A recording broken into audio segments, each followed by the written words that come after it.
আসসালামু আলাইকুম প্রিয় দেশবাসী। স্বাধীনতার ৫৪ বছর পর আজ ২৫ সাল, এই স্বাধীনতা দিবসে এই জামাত শিবিরের এই ওদেরকে বাংলাদেশের স্বাধীনতা দিবসে কথা বলার জন্য কে দিয়েছে তাদেরকে? তারা বলছে মঞ্চে উঠে এই নিজামী মওদুদি নাকি বাংলাদেশের সূর্য সন্তান, তারা স্বাধীনতার জন্য অনেক কিছু করেছে, তারা নাকি মুক্তিযুদ্ধের নেতৃত্ব দিয়েছে।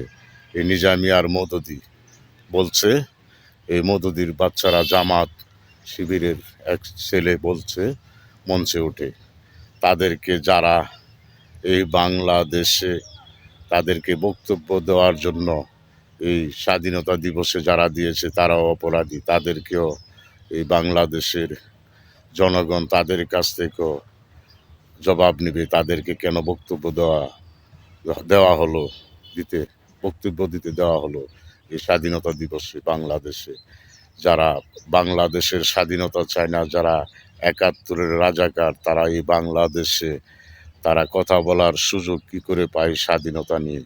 তাদের বর্তমানের সরকারের উপদেষ্টাগণ মনে হয় তাদের সাথে জড়িত, তা না হলে তারা এত দুঃসাহস কি করে পায় বিএমটিকে চোখ রাঙিয়ে কথা বলে আওয়ামী লীগ যা করেছে বিএমটি তা করতেছে, তাদেরকে নাকি দাওয়াইতেছে। তোদেরকে দাওয়ানি না, তোদেরকে কুত্তা পিটানি পিটায়া এই বাংলাদেশ থেকে সরানো উচিত।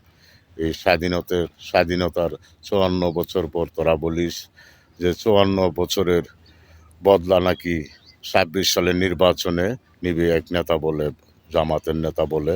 তোমরা যার যা আছে তা নিয়ে প্রস্তুত থাকো, ৫৪ বছরের প্রতিশোধ নেওয়া হবে। এইসব কথা বলে বাংলাদেশে বক্তব্য দিচ্ছে তারা জামাতি রাজাকাররা। তাদেরকে কেন গ্রেপ্তার করা হয় না?